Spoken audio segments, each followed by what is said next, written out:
এতক্ষণে অরিন্দম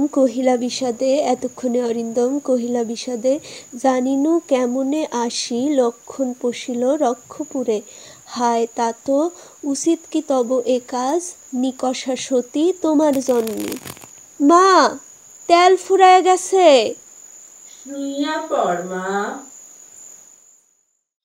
সুন্দরবনের কোল ঘেঁষে সাতক্ষীরার একটি গ্রামের আলোকবাতি সেলিনা, যার আলোতে এই ছোট্ট গ্রামের সব অসুখ সেরে যাবে বিশ্বাস করে গ্রামবাসী। অন্যদিকে সেলিনা শঙ্কিত নিয়তিকে হার মানিয়ে তার ডাক্তার হওয়ার স্বপ্নটাকে কতটুকু টিকিয়ে রাখতে পারবে বলে। সে জানে বিশ্ব পরিবেশ বদলাচ্ছে। দূরের কোনো দেশে বরফ গলে গিয়ে সমুদ্রের পানির উচ্চতা বাড়ছে পানিতে লবণাক্ততা, কমছে ফসলি আমার, যা আমাদের জীবনকে বিষিয়ে তুলছে। বিশ্বের কোথাও জলবায়ু পরিবর্তনের সৃষ্ট বিরূপ প্রভাব সেটি বাংলাদেশেও এসে পড়ে, যা আমাদের মতো নিয়তিতে হেরে যাওয়া মানুষগুলোর স্বপ্নগুলোকে নদীতে মিশিয়ে দিয়ে আরো নোনা করে তোলে এই পানি। এর মাঝেই উচ্চ মাধ্যমিকের টেস্ট পরীক্ষা শেষ করে কঠিন সময়ের মধ্যে দিয়ে যাচ্ছে এখন সে।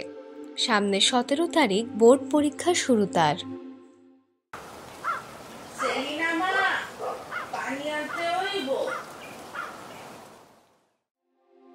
সেলিনা মায়ের কাছে শুনেছে আগে তাদের এত কষ্ট করতে হতো না, এখন ধারে কাছে থেকে আনা পানিটাও নোনতা লাগে। জীবন সুন্দর ছিল, কোনো এক অভিশাপ যেন এরা সুখে থাকুক চায় না। সেলিনা, চাচিরে কাল হাসপাতালে নিয়ে আইনো, ডাকছিল আমারে।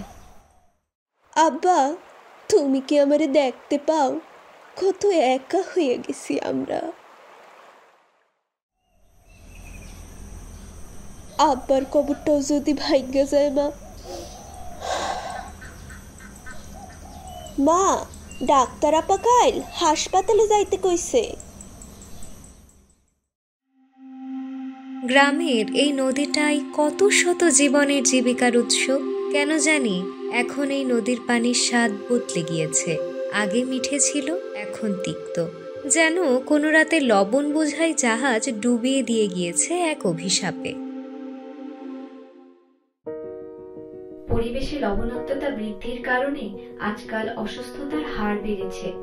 অনিয়মিত মাসিক থেকে শুরু করে প্রসূতি মায়ের গর্ভপাত, বিশেষ করে স্ত্রীরোগ সংক্রান্ত সমস্যা, যেগুলি মেয়েদের লজ্জা বা পরিবারের সমর্থনের অভাবে কারো সাহায্য নিতে সংকোচ বোধ করে।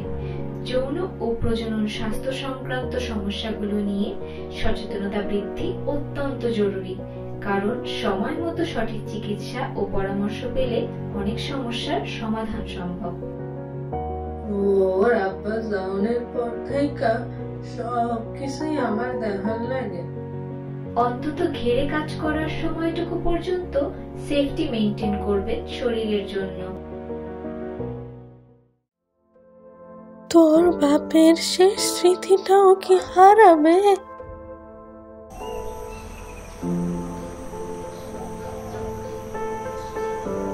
মা, এইটা শুধু অভিশাপ না। অন্তত দায়িত্ববোধ ও দায়বদ্ধতার জায়গাটা তৈরি করার জন্য হলেও হেরে যাওয়া উচিত না সেলিনাদের। এই পৃথিবী আমাদের আশ্রয়, একটি আশীর্বাদ, কিন্তু এই আশীর্বাদ এখন বিপন্ন, কারণ আমরা ভেবেছিলাম এটি অসীম। আমাদের লোভ, অবহেলা এবং দায়িত্বহীনতায় নষ্ট হয়েছে এই প্রকৃতির অমোঘ ভারসাম্য।